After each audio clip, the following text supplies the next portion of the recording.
Hello, tuni KUKI channel vazosi na bon chaven lem nei ki no vin tuni nisim somne legu June 2024 ni a jong ita chu thu so za chom chom ila khom ho hin sai ki no hitin Kolgam sunglang isei lo naw jong hi sort a hi ta in neo khat update hung kit nen tu le tu a hi junta hon nasata in atho lel he jing veti ho jong hi mu a hi in hi chi chung chang ho jong hin se hoitin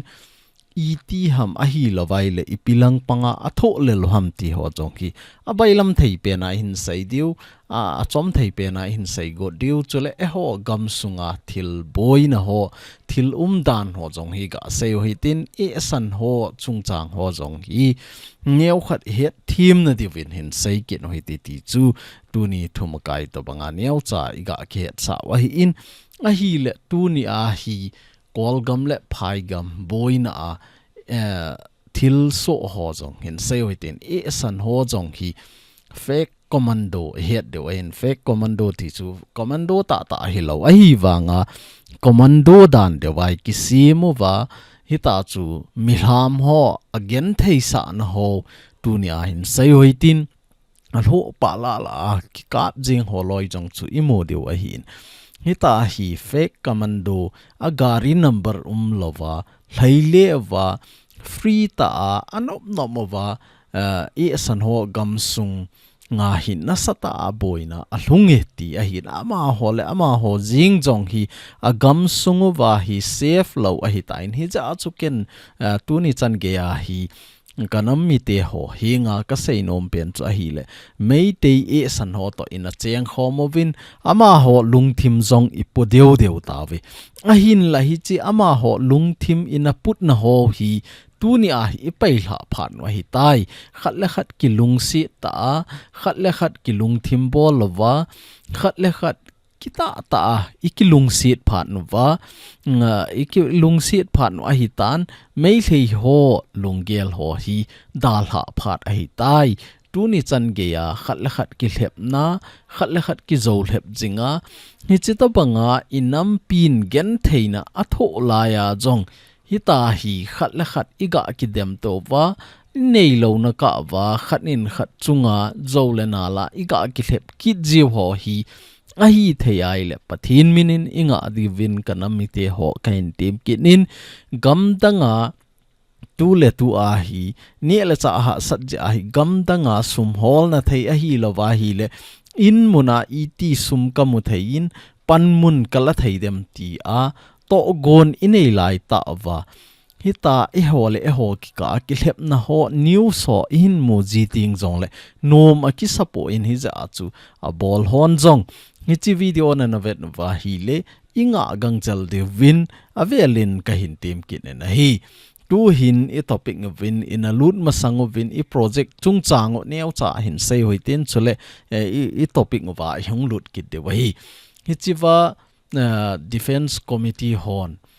thu so a hin bol naw a hi lo la pan pi na a hin thum na ho jong hi isu mil lo de wa hi taw na a jong i gel de wa hi taw na jong het do de wa hi taw teng jong le hi cho jong i gel do wa tu nia inam pin ha sat gen thei ato na ho a ko na hi iti kile do thei diu ham a hi lo le hi che to banga nei zo lo pum puma to gon inei na ho hi iti isu bul hit diu ham ti hi tu ni a hi KANAM MITE hon igel kho angai ti hi kain sai do nom kinin nga ban le hi chilanga na bill defense committee hon jong a sei na ho jong hi ivet na hi le tu a chu mi tampi a dinga chu i ma cha hi lo mai thei sang khat sang ni iga ki tho pi wa a hi lo le sang som thum iga pi do wa hi le ama ho dinga chu ei dinga i ma cha hi jong le ama ho dinga tu le tu a igam inam veng bit dinga defense line a panga front line dunga ahin kho phalngam hila igam inam a dinga apan dan ho ivet nai le chun sang khat sang ni ga pi do hi na lo hi le hi KANAM MITE ho hi je a chu a hi theya hi le tu ni a ilungel lo khial lo hitin mei hlei e san ho lungel pai hlau hitin khat le khat ki ngai na dan khat le khat ki lung si dan khat le khat ki to sot dan ho hi jilpan no hitin Bible pathin hote hi win Bible in ihil na banga hi khat le khat po gi ki po ho hi ki po hu a hi le anop dan a hi lo vai le khat la khat hi tai ga ki po hu a hi le khat na dinga jong ki pa na khat na dinga jong hi ta chu ki pa na hi khat la khat ki ka a ki lung si na ki happy na hung pun be theina lampi khat a hi in tu ni a hi inam se pai hovin igam inam a dinga front line a dinga igam inam a dinga pan ala na chungova hi chiwa ngai chat na ahin thum na howa hi e hon pan ila lova tu ni a front line a lo hon pan ila lova hi le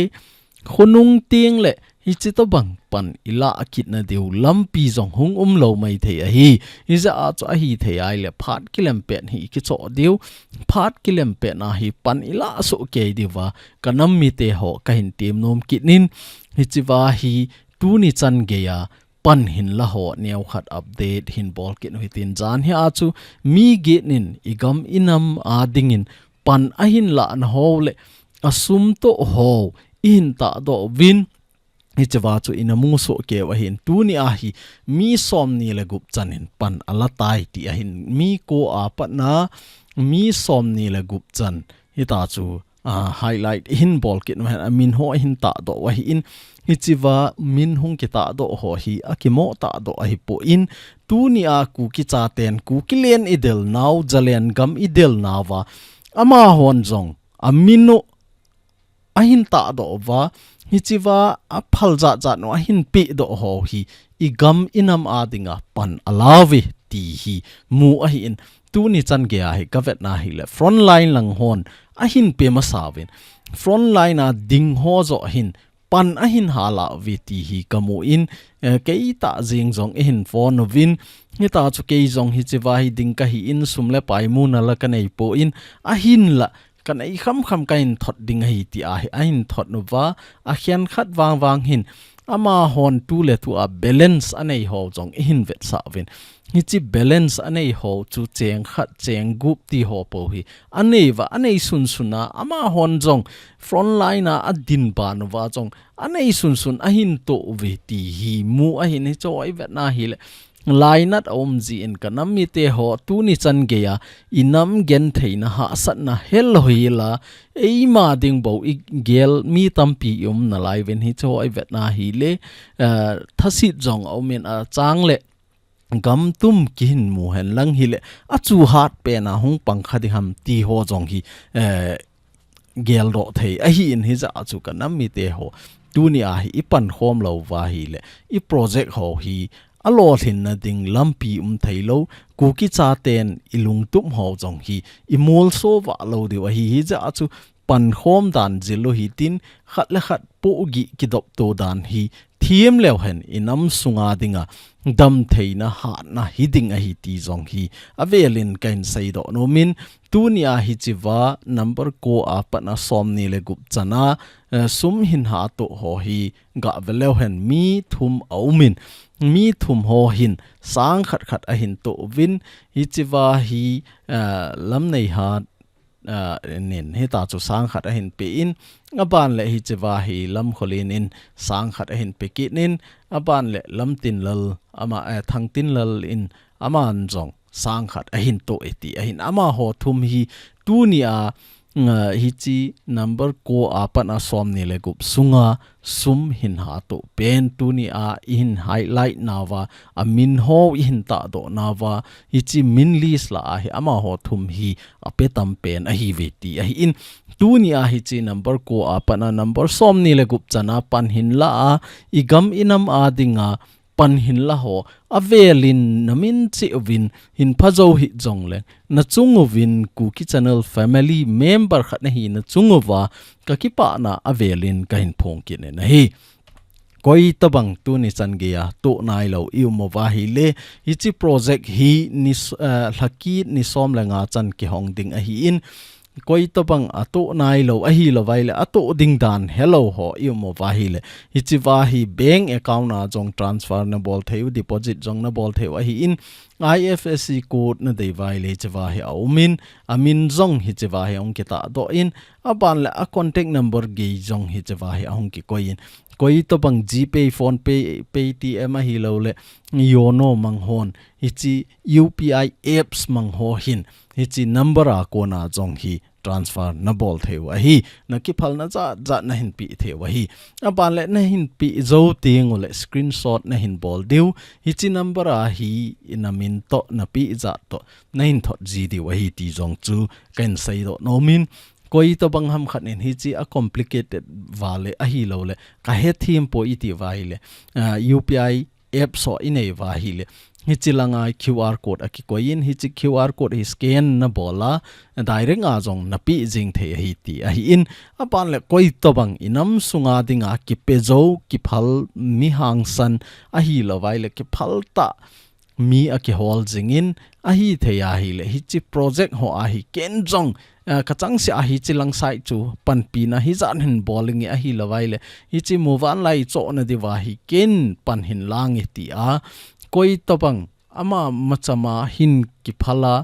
igam inama dinga thil hin to do nom i mo wa hi jong le hi chi number a hi contact i bol jing the wa hi ti chu avelin kaga sei ki ra hi in tu hin i topic wa lut no hi tin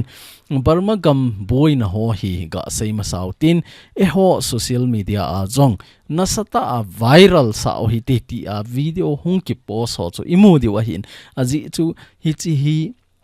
group tina kalut na zo si a chu ahung ki post in KUKI KHAT KUKI army recruitment bolovin mi hi zat pi hi azau tai ti chan ge a chu azat iga bolovin a mail hei ho ki chat na ding ti dan de wa i bol ham la ka point hi chi in post na wa lim chu imu so ke de hen video ho chu imu so ke de hen mi tama tam thal hoi ta ki choi ja ni ta chu lam li na hong lai ho chu imu so ke wa in hi chi ho news chu a hi in ama ho chu a hi vin hi chu ho chu koi ho ham ti ai le TNLA ho a hi vin TNLA ho hin tu a hi second wave a hin pan ta ve ti a hin ningkuma chu ningkum October 2023 a chu hi chi 10 hi October tina a hi in October nisim somni le sagi 2023 a chu ama hoin operation anapat nova first wave hi chi wa chu a hin pat nova brother alliance hood hon pan ahin lava operation ahin pat nova chu defensive bo ki bol ta loading hi offensive jong ki bol ding hi tai ti a hi junta ho kem ahin bulu pan wa hi tai hi ta chu apan bana hi ahin bulu vaile tu ni chan ge a hi junta ho kem a hi in outpost a hi in izan ham khan hi achayo a hi tain ahin la chom khat chu ahung thip ki nen khuti ta a attack na ho hi ahin nga ki novin athal chom do ho wa ko na hi mi recruitment ahin ball kit nova mi hi ala be kit nova tu a hi hoi ta training a ball sa wa thal kap dan ho jong hoi ta jil sa wa hi chi ho hin tu a hi second wave ahin pan kit ta ve ti ahin hi chi Tuesday ni a patna ahin pat kit wa hi in ti chu 2 hafta Tuesday ni a chu ahin pat kit nova second wave operation ti a hi a seven second wave operation 10 to 27 ti a hi ahin bolovin tu a hi nasata a yangon lang hi ahin manota ve ti ahin TNLA ho hi he de wa hi in San State langa jong hi ama ho thunei na hi lean a hi in San State na hi thing noi group ethnic arm group ho hi tampi ahin la hi che hola chu ama ho hi tu le tu a hi a tam pen le a hat pen a jong ki he a hi in phat ma sa jong chu video viral khat ana kinin KIA le TNLA leader pa akin no to na hlon a hi lo la kinil na hlon jong chu video hung viral a hi in hi che ho chu imu de wa hin TNLA ho hin tu a hi pan hoi ta in alawin junta ho hi ahin manovi ti jong chu imu a hin hi chi TNLA ho hin tu a hi second wave operation ahin panovin junta ho kem tampi ahin kap se pan kita veti ahin ichi ahin kap si nawa jong hi mun tampi a hi ama holang alim neu cha cha chu tho a hi wang athi lo he la hi junta kem tampi ahin la be ta ve ti a jong hi mu ahin tu le tu a hi junta ho jong hi akichal he jing ta ven yangon khopi dunga a hi lawaile tani thari dunga prison ti chu jail lin ta akoi na ho wa jong hi mi ahin chon do pan ta ve ti ho jong hi mu ahin chlaya jong hi ga velo hen junta ho hen tu a hi jaila akoi ho aza a hi political leader ho a hi win a hi lowaile mi tampi galboy laya anamat ho hi tu a hi amun za chom chomen a hin chon do win numei ho hi group za chomen a koi win pasal ho hi group za chomen a koi win hi ta chu jail chom choma hi transfer a hin bol ta ve ti a hi le hi chi prisoner ho hi ti chu jaila ho hi hoi lai muna hi ahin chon do hamtela masa chu yangon khopi a ancient prison ti a kona hi akoyo hi ni chiwa kona hi tu a hi hi chi jail munni a hi ahin chon do ahin an chon do ai ta in tharian wadi kitina lang prison a hi pasal ho akoi win dayu kitina a hi numei ho akoi veti a hin ega he theine de win neu khat amep ga velo hen hi chi hi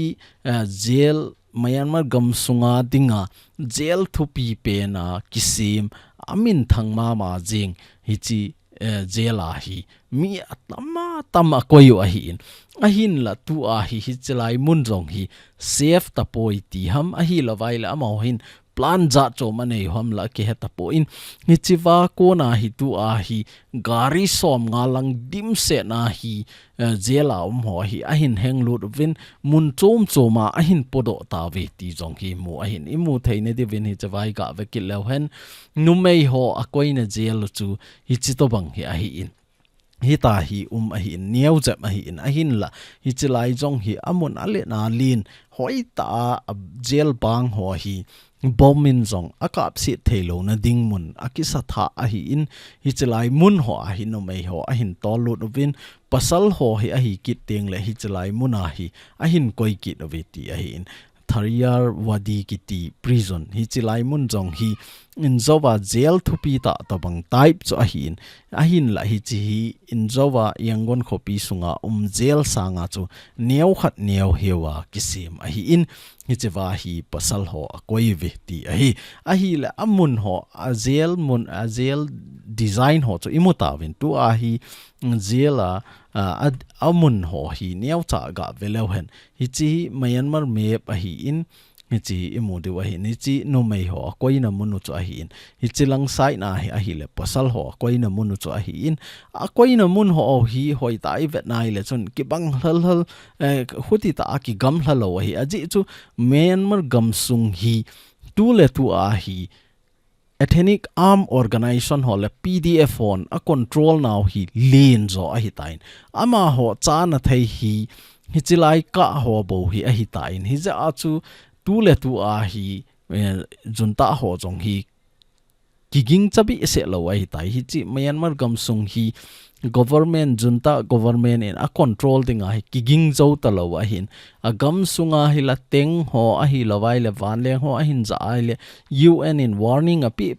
a hi le hi ta so ama hon jong aza thailo a hin la anoi langa hung ki kap to tengole a government hin alel ji a hin a mi a jong tu a hi PDF ho tam zo a hi ta win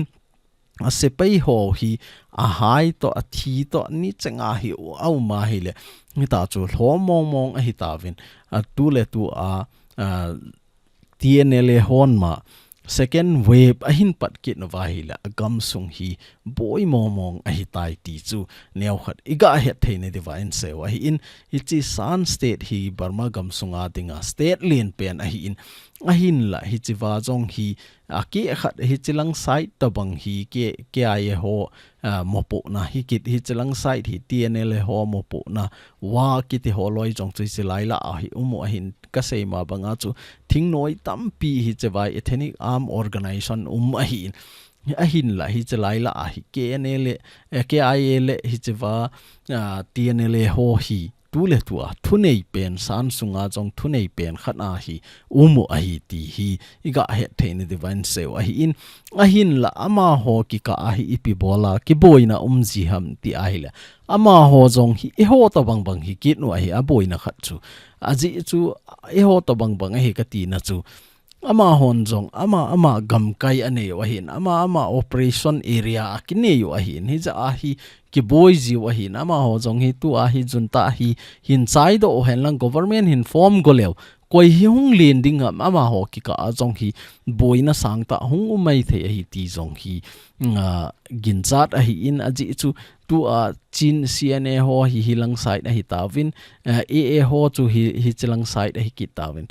kareni ho chu hi chilang ho hi ahi kitawin ahi le tu TNL ho hi ken you know ya tho ahi ven ahin la hi lang side ho hi ama ho mo pu na ahi in e ho KNB ho na chu ahi le hi chilang side hi ahi kitnin tu ahi kachin ke ai ho mopu na hi chalai la hi ahian ama ho mopu na hi lin pen chule barmagam sunga jong hat pen loi khat ahin iza achu ama ho mopu na hi lin pen ahin a hoti ai le junta ho vai hop na hi chalai center dung niau cha bo hi ama ho vai hop na noya hi ti chu niau khat iga he theine diwa tu ni barmagam sung boin ho in sei theinau hi chan chu ahin tu hin Manipur gam sunga hung lut kit no hitin iche now Manipur gam sung jong hi hung boy ti lova chu arambai tengol le hi chi dekol pa tilewhen MITE CM pa hin masanga pan a plan ananei sa hin hi chi MITE CM pa jong hi alang khana chu ga velewhen political leader lin ta ho country PM president ti ho type hi a style ho hi anala thim a hi ti chu itilang panga la ham ti a hi le political leader lin ta ho hin ama noya ama force akisi mo in special force akisi mo va ita chu aman election azojing theina diwa hi president phabe pi hin akisi mo tu a jong hi Putin jong hin ama special force ane hi in chule country danga jong hi leader za chom hon jong hita chu government nai government se pai jong nai ahin la ama ading nga atum be asim jong hi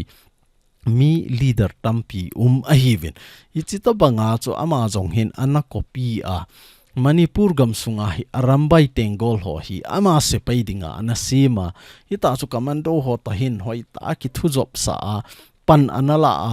gypsy ho jong hi a number be ya hita chu anop no ma he a chi na ding wa hi commando form kivan sa wa a leile sa wa hi in tu chunga hi chi I hung ke boy til wa chu e hon ina tho lelo a hi in hi chi hi Indian government hi nga jong na sata expose ki bol jinga ki sei jing ahin arambai tengol ho hi commando van akivan vin commando hon pan alapo ve ahin la commando van akivan vin arambai tengol ho hin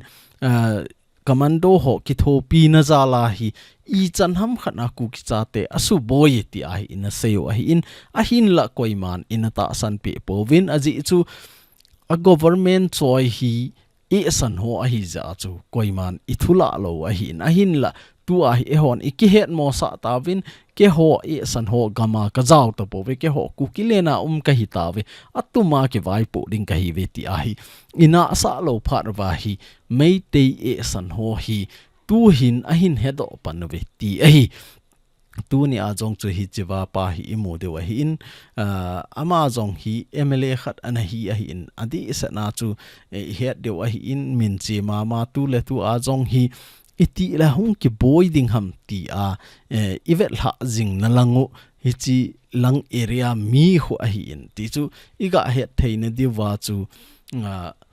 ama hi Thobal district jong hi be se lo kat hi chi kakching area type kho ahin kakching area lang hu ama vaipo na tobang ahin hi chi kakching area langa jong hu ama hin kakching area jong hu a khel ro thei kit lo ai a boy kit na khat chu aji chu hi chi mail hei ho jong hi e hon igel dan wa chu a bon wa hi MITE a hi vi mấy thầy hi về thì igel lo hin hi đi lo hi ama ho zong hi andro lang side khu mấy thầy ho khu kacha mấy thầy ati vậy aha mo zong za chom mấy thầy bao chu to kilo thim hi wanga chu aha mo zong hi za chom hin chule các ching lang side ho zong hi chom hi kit hi các ching lang ho le andro lang ho pau hi neo khat ki bang thim kit hi ni ta chu ama ho ki ka ajong hi za chom chom o ma hin tu a arambai tengol hon flag aza jing ho hu imu di wa hin sagi ko yo hi chi sagi la a hu ama ho nam zat a ko yu a hi in hi chi hu a hi ni za cho ama ho ki ka ajong hi boina za chom chom zeng a hin tu chunga jong hi chi wa mei te e san pa leader pa hi phai tol sunga hunga aji za po acha te hole in ko phabep tahin bolero a hungawa anunga gypsy a jong hi pasal phabep pin ahin zui ahin la hi chu fake commando ho hin anatinguvin anamanovin thudo na kanei no moveti a hi police station a ichi di wa hi ti a hi phai tol sunga hi ahin polut no veti ahin polut na wa hi ahin la ama hi no pi hon gari anatin ka wa hi anazam do ti ahin anazam do zo wa hi aman thu phon na anei no ho jong chu imu di wa hi in fake commando ho hi mi som thum lang ka hin ze ma ka hung jam do ai ti ho chan ge a hi a sei ke ve mai le ho chu het sawa hin adang na la hi vin ama hoi a zo sei jong kho salo a hi vin ita chu ama ho la ama ho ki ka jinga jong hi I chan ham khana hi boina jing a hi ti a hi in a hin la tu le tu a ama ha support hei rock kiti na nga hi ama hi hoita min a support na hoita agat no hin aman jong hita chu party ane ki tho hi ka sei ma banga chu hi chiwa pau chom tho ho mai lei pau ta phai sunga mai lei pau ta kilo bi lo ho hin ama hi hoita support a ball kit no hi ti jong chu e het theine dewa tu ni mei te gam sunga boina neu khat iga update thei ho hi chan chu hi in aban le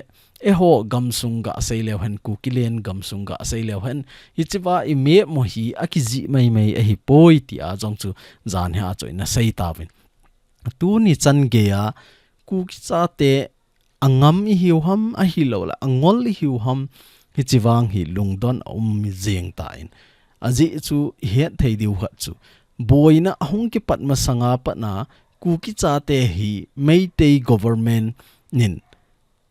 IRB hi hen a hi lawai le police hi ta MR hi ta hi chu ho si hi thal a choi sa po vi ti hi tu a jong hi moria